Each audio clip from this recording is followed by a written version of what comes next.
Hani yigit durdi men yakamdan tosolur, Söyüpsün ol koydu deyip oku tutup batsalar, Canım tenden çıkan soň odu tutup yaksalar, Ya bolmasa cesedim dar ağaçtan atsalar, Cansız ceset sallanıp Söyyen deyip seslenir, Cansız ceset sallanıp Söyyen deyip seslenir. İlki süýge kul berip Söyyen sözüm aydımda, Kucak açıp kulum ey yar boynuňa salamda, Gelip daýygynden golum toğlap tutanna, Kıynan soğurup bıçağın gursagımdan uranna, Parçalanan yüregim Söyyen deyip seslenir, Parçalanan yüregim Söyyen deyip seslenir.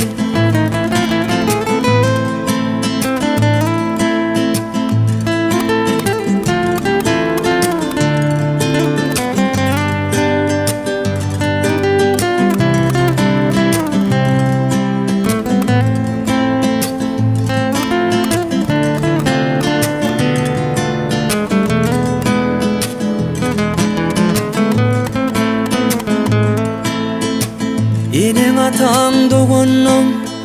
men kasama çyksalar, Göräýsek bor bir ýerde diýip haýbat atsalar, Kapyrlykda bilirmen gelip meni tutsalar, Hanjar urup yürekden ganym ýere dökseler,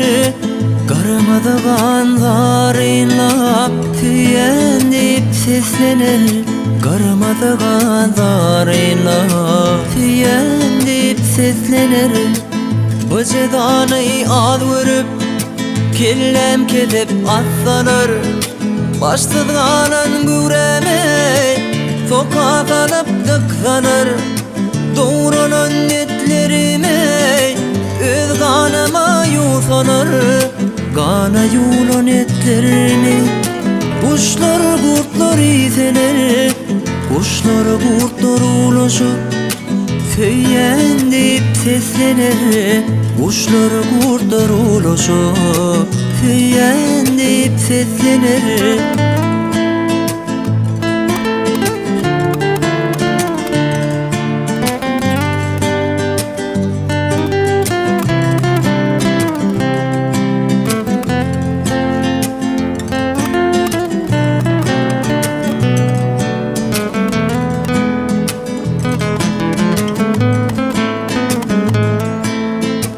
Söýgü bilen ýansyn diýip üstüme ot sepseler, Söz berýärin söýgüli otlaň toňlar depseler, Köten orap taşymay akmatany tutsalar, Gözlerime teredip görde köp gitseler,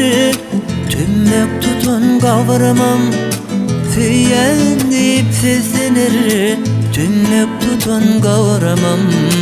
Söyyen deyip seslenir. Hani yigit dur deyip men yakamdan tossalar, Söyüpsün ol koydu deyip oku tutup atsalar, Canım tenden çıkan soň odu tutup yaksalar, Ya bolmasa cesedim dar ağaçtan atsalar, Cansız ceset sallanıp Söyyen deyip seslenir, Cansız ceset sallanıp Söyyen deyip seslenir, Parçalanan yüregim Söyyen deyip seslenir.